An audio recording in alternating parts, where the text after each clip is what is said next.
Hey everybody, this is going to be a quick video. My last video I did on what is the difference between a photographer and a photo artist actually created some questions, and I need to clarify some information. So let's get to it.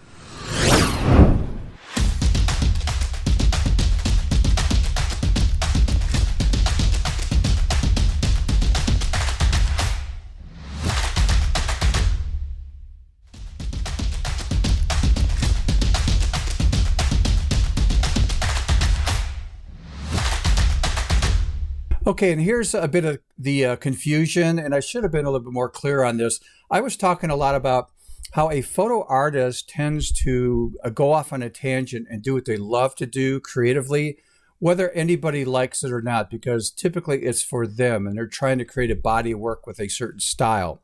And again, they just ignore any kind of feedback or anything from other people because it's not for other people, it's for them only. Well, really, a photographer could do the same thing. They can come up with a very unique style of photography that they like, and they don't care if anybody else likes it or not because it's for them, it's not for somebody else. Now, here's a curveball, an exception to that rule, and that is you're being hired by a client. You have to deliver what a client wants, not what you want. So as an example, I'm really liking black and white photos, almost the kind that have an analog look to it and feel. It doesn't look digital. There's grain in it, just like the old-fashioned images. I can't say old-fashioned, but images from just a few years ago. And I like that look. But if somebody hires me to do some photography work, they may not want black and white. They might say, no, I want everything in color. Well, I have to deliver what they want. Again, not what I want.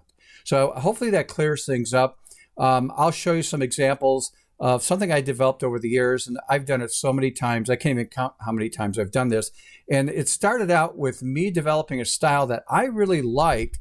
I didn't care if anybody else liked it or not. It started with my grandkids, and I think I should do a dedicated video on this because it would take a while to talk about how I came up with this style and look.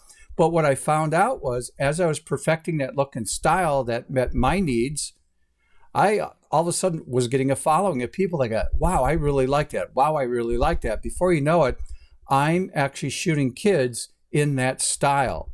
And that is like icing on the cake. That is so cool that you're doing something very unique that you love to do, and other people are willing to pay for that. That's just like the coolest 1-2 combination right there. So hopefully that clears everything up a little bit. Let me show you a couple images, 2 or 3 here. This is a style that I started to develop over the years and just started refining it a little bit. The first shot you're going to see, I'll see if it's my granddaughter. I'll put up there for you to look at. But then here's a couple of clients that I did afterwards.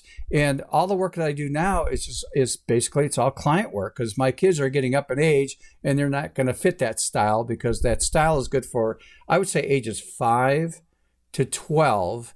And guess who's turning 12? My twin grandkids next year are going to be 12. And it's like, before you know it, they're going to be teenagers. How life changes so fast. Anyhow, hopefully this helps. If you could do me a favor, if you like this video, please subscribe, and hit that notification bell. So every time I do put up a new video, you'll get notified on that. And also, in the show notes, I will have my a link to my email address. If you have any questions on anything I just talked about here, but you have an interest in a future topic that you'd like me to dissect and maybe present, let me know. I've got right now about 35 different suggestions. So I created a backlog for myself going into next year that I could deliver for you people. So again, anything that you want to talk about except for one thing, and I'm not interested in talking about camera body manufacturers, one over the other, that type of stuff. Plenty of people are out there. You'll hear about my views about camera bodies in an upcoming video in the near future.